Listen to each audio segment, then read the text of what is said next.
Bonjour à tous. 10 mois de prison ferme, c'est la condamnation prononcée par le tribunal judiciaire de Dijon pour un homme reconnu coupable de violence envers sa fille âgée de 2 mois et demi au moment des faits.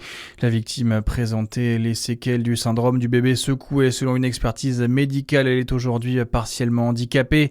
Une peine de 4 ans a donc été prononcée la semaine dernière avec 38 mois de sursis, l'obligation de soins psychologiques, de travail et d'indemniser les parties civiles.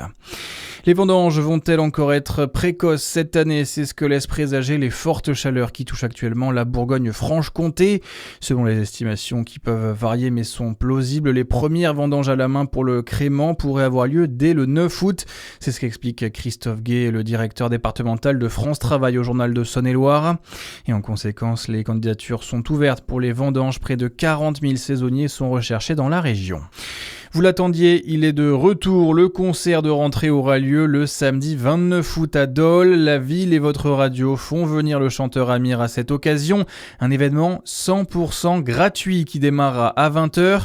Anthony Eustache, le PDG de Fréquence Plus, vous en dit plus. On avait vu avec la ville de Dole de faire en sorte de faire progresser chaque année les têtes d'affiche, etc.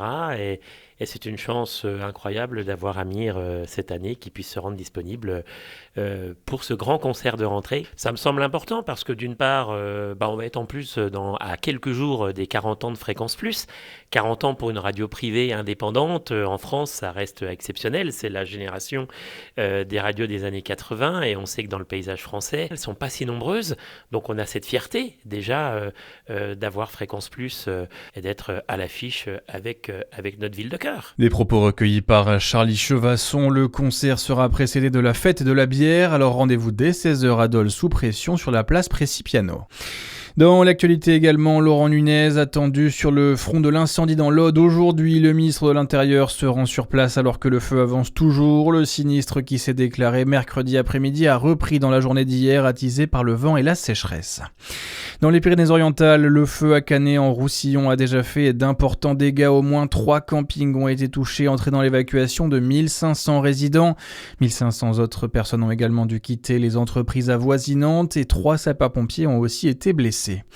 Sébastien Lecornu alerte les parlementaires. Le chef du gouvernement a appelé les députés et sénateurs à doter le pays d'un budget en 2027 pour ne pas le pousser dans le ravin. Il craint que les partis repoussent l'adoption d'un projet de loi de finances après les élections présidentielles et législatives. Et puis un mot de sport avec du tennis. Arthur Fils est éliminé au 2e tour de Wimbledon. Le numéro 1 français s'est fait sortir par l'Italien Matteo Berrettini. C'est terminé également pour tous les autres joueurs français en lice hier. Adrian Manarino, Quentin Alice, Valentin Royer et Kyrian Jacquet. Bonne journée à tous.